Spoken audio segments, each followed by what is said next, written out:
ఉన్నారు బీజేపీతో బీఆర్ఎస్ కలుస్తుంది లేదా పొత్తు పెట్టుకుంటుందని కేసీఆర్ గారు మొన్ననే కుండబద్దలు కొట్టినట్టు చెప్పిండు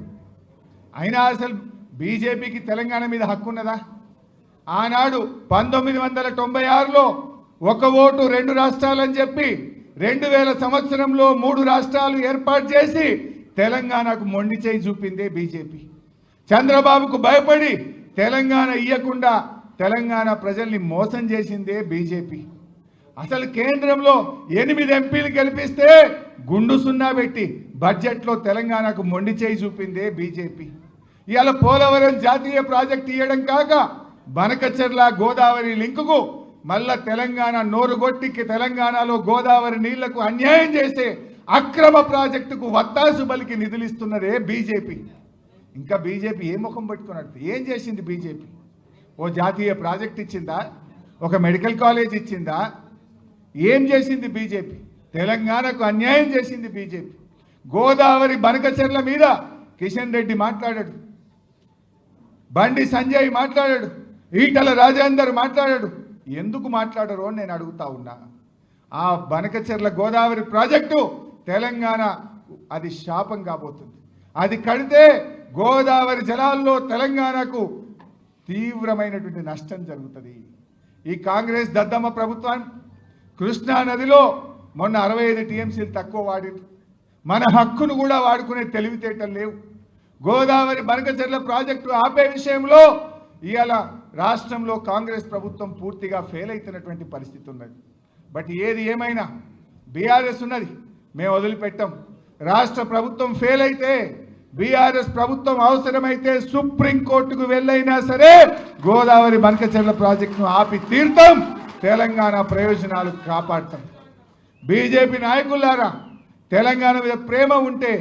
వెంటనే గోదావరి బనకచెర్లను ఆపండి తెలంగాణ ప్రయోజనాలు కాపాడండి అని చెప్పి నేను ఈరోజు డిమాండ్ చేస్తా ఉన్నా బీఆర్ఎస్ స్వంతగానే ఉంటుంది ఒంటరిగానే మళ్ళీ అధికారంలోకి వస్తుంది 100 సీట్లతో అధికారంలోకి వస్తుంది తప్ప ఏ పార్టీతో బీఆర్ఎస్ పొత్తు పెట్టుకోదు ఎవడో పెట్టుకుంటామన్నట్టు ఇంకోడెవడో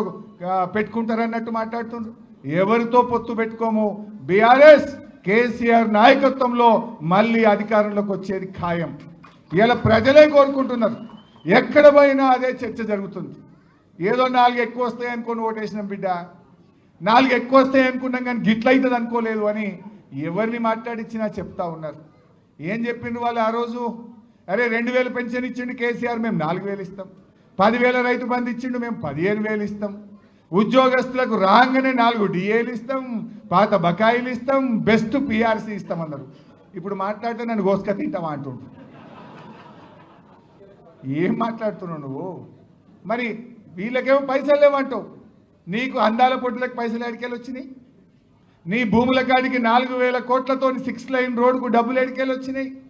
1,000 కోట్ల రూపాయలతో టెండర్లు ఎడికెళ్ళి పిలుస్తున్నావు రుణమాఫీ చేయమంటే పైసలు లేవంటావు రైతు బంధు ఇవ్వమంటే పైసలు లేవంటావు ఉద్యోగులకు డిఏలు ఇవ్వమంటే పైసలు లేవంటావు కానీ బడా బడా కాంట్రాక్టర్లకు 12,000 కోట్ల బిల్లులు ఇవ్వడానికి పైసలు ఎడికెళ్ళి వచ్చినాయి బడా బడా ప్రాజెక్టులు పిలవడానికి టెండర్లు పిలవడానికి పైసలు ఎక్కడి నుంచి వస్తున్నాయి ఇవాళ 200 కోట్లకు ఒక స్కూల్ అన్నావు ముందు 80 కోట్లు అన్నావు తర్వాత 120 కోట్లు అన్నావు ఇప్పుడు 200 కోట్లకు ఒక స్కూల్ అని ఆ స్కూల్కి ఇంకా పునాది కూడా తవ్వలే 80 కోట్లకి 200 కోట్లు చేసిన దాన్ని అంటే అదొక 5-6 వేల కోట్ల స్కామ్ అవుతున్నది ఇవాళ వాటికి మాత్రం పైసలు వస్తున్నాయి అంటే ఆయన ఎట్లా మాట్లాడతాడంటే తనకు అవసరం ఉంటేనేమో తనకు జేబులు నింపే పని అయితేనేమో పైసలు రెడీ ప్రజలకు ఇచ్చేదో రైతులకు ఇచ్చేదో మా ఎస్సీలకో మా బీసీలకో మా ఎస్టీలకో ఓవర్సీస్ స్కాలర్షిప్ ఇవ్వాలి ఫీజు రియంబర్స్మెంట్ ఇవ్వాలంటే మాత్రం పైసలు లేవంటాడు నువ్వు ఏడాదిని అర్థమైంది ఎస్సీ ఎస్టీ బీసీ పిల్లలకు ₹1 ఫీజు రియంబర్స్మెంట్ ఇచ్చినవా రేవంత్ రెడ్డి అని నేను అడుగుతా ఉన్నా కాలేజీలు కోట్లకు పోతున్న పరిస్థితి పిల్లల చదువులు ఆగిపోతున్న పరిస్థితి ఎస్సీ ఎస్టీ బీసీల మీద ఉన్న ప్రేమ ఇదేనని అడుగుతా ఉన్నా బట్టి విక్రమార్క ఉప ముఖ్యమంత్రిగా ఉన్న మీరు ఈ ఎస్సీ ఎస్టీ బీసీల మీద మీకు ప్రేమ లేదా మాటల్లో కోటలు దాటుతున్నాయి ఎస్సీలు బీసీల మీద ప్రేమ ఒలకపోస్తున్నారు కానీ ఆ పిల్లల చదువులు ఆగిపోతుంటే ఏడాదిని అర్థం నుంచి ₹1 ఫీజు రియంబర్స్మెంట్ ఇవ్వకుండా ఈ అన్యాయం చేస్తుంటే మీకు కనబట్టలేదా అని చెప్పి నేను ఈరోజు అడుగుతా ఉన్నా మనందరం బీఆర్ఎస్ కార్యకర్తలం, బీఆర్ఎస్ కుటుంబ సభ్యులం ఇవాళ చాలా ఇబ్బంది పెడుతున్నారు మన మీద.